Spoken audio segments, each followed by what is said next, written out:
Hey guys, it's me, bringing you the conference championship games we got going on this weekend, and pretty good battles going on. I know they're all this Sunday, so I got a lot written down here. So why don't we just get right to it? First game I got is the Packers at the Bears, Soldier Field, Sunday at 3. Season stats, I've been overviewing them. I'm gonna overview all the teams and stuff like that, just so you guys know. But season stats, basically even on yards. Packers number 5 ranked pass game. The Bears number 20th ranked pass game.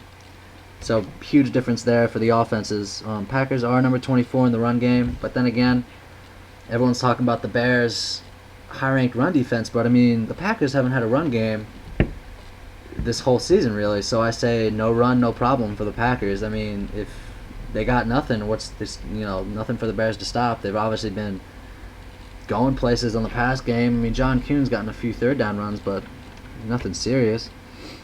For the Packers defense, they're second ranked in points with 15, fifth in yards and the pass. They're pretty stout in the run too, but not anything too superior. Excuse me. Then the Bears, they're all 21 and up in the categories for the offense, which is not very good. But on defense, they are fourth with 17 points, so that's good. But with the offense, I mean, it's not really productive at all. So I'm looking at this and I'm going, well, it doesn't seem like a really good matchup, but again, it is. Because their defense is so stout, and the Packers, they make mistakes once in a while. I mean, last week with Atlanta, and that's a once-in-a-lifetime thing, but I really feel like they still have the keys to win. They made up twice this season, obviously, in the same division, so let's look at them. Bears won the first meeting, 20-17. They both played well on defense. Bears ended up with more yardage, but they were both even on the pass and kind of near each other on the run. Cutler was the leading rusher though for the Bears with 40. So I didn't really like that, but I do like how the Packers were able to stop Matt Forte, and that's definitely going to be the key for them in this one. Special teams, ultimately the deciding factor with Devin Hester.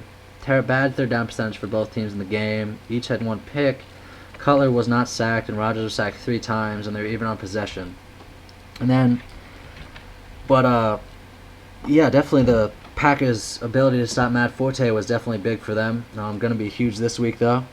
I mean, it's going to be the deciding factor, really. Stop Matt Forte.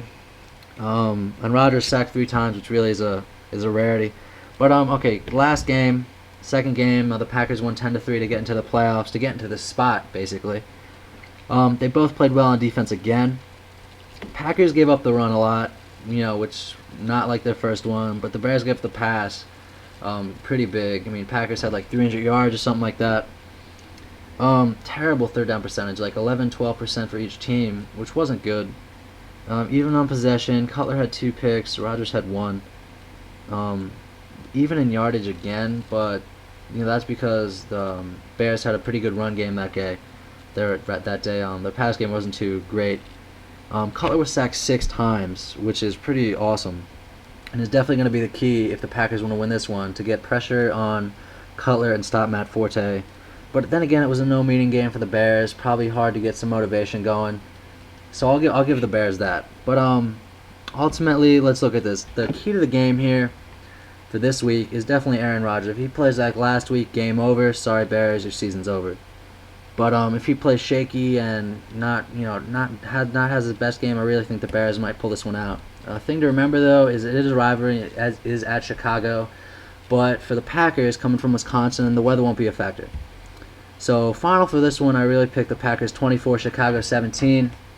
It's going to be a really good game though, going to come down to the end. But I really feel like Green Bay has the keys, and I really feel like it's their year. Chicago might put up a fight though. We'll see, but that's just my pick, guys. So there you go in that one. Alright, this takes us to our second game. Jets at the Steelers. This will be Sunday at 6 at Heinz Field in Pittsburgh, Pennsylvania. Season stats, yards, really even.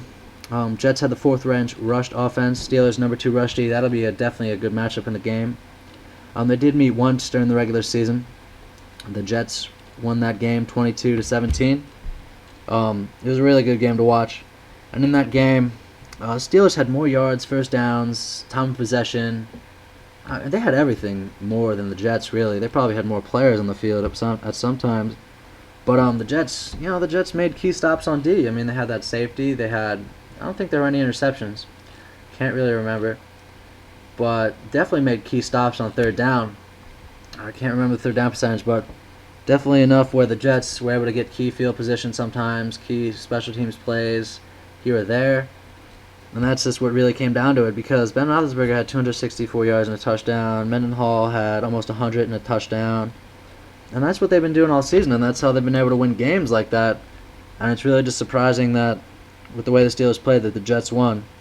Sanchez had 170, but the key factor for this game was that LT and Green had 40 yards each, something like that. And if they can do that this game, I mean, I really don't think the Jets stand a chance with the way the Steelers have been playing in the playoffs with that one game. But that one game says a lot. I mean, it says that they're focused, right? So, in the regular season, Jets were 19 points a game, third in the overall yards, and sixth in the pass on defense. And the Steelers were number 2 with 276 yards a game, number 1 with 62 rushing yards a game, and number 12 in pass defense. So I really feel like with all that said, there's really no upper hand. It's kind of even. I mean, the Steelers silenced the run game, but then again, the Jets silenced the pass game. I mean, that's how I would feel it looks like on paper, anyways. So I really don't feel like either defense has an advantage. But I feel like the key to the game for this one is the Steelers' offensive line. I would go with defense in this one, like whether defense plays good, but I know their defenses both show up no matter what. So, I mean, if the Steelers' offensive line can pick up those blitzes and, keep Ben off the ground, or at least give him some time so Ben can do his thing and just throw people down and run around. I mean, whatever, it's cool. Make some running lanes. I really feel like the Steelers will have a very good chance of winning if they can do that. Some matchups, you got Big Ben, Jets secondary. Definitely going to be a huge one with the way their secondary has been playing. And then Steelers D versus Jets run game, which is probably the biggest matchup of the day. I feel like if the Steelers can stop their run game and get pressure on Mark Sanchez and mess up their offensive rhythm, definitely no-brainer. Steelers would win. But, we'll see how that happens. But I really feel like it's a very good chance that the Steelers might do that. And turnovers, definitely. Whoever gets the most turnovers in this game, most game-changing momentum, field position, also going to have a really good chance of winning, because that's how it played out last time. So, we'll see how that happens, how that plays out during the game. Thing to remember for this one is defense is probably one of your best offenses at times. With field position changes, turnovers, even pick sixes, anything like that, can definitely change the swing of a game, like I said. So that's definitely going to be defense equals best offense. I mean, just try to remember that when you're watching the game. So with all that said, I really feel like Pitt's going to win 27-24. Going to be a really good game, though. Really, like a legit flip of the coin on this one. But I really like this the way the Steelers are playing. And so Pittsburgh 24, Jets 20. Pittsburgh 27, Jets 24. Sorry, guys. So that'll set up a Steelers-Packers Super Bowl, hopefully. And all right, well, I'll bring you the Super Bowl preview, and the Pro Bowl preview, guys. So hope you enjoy the football this weekend.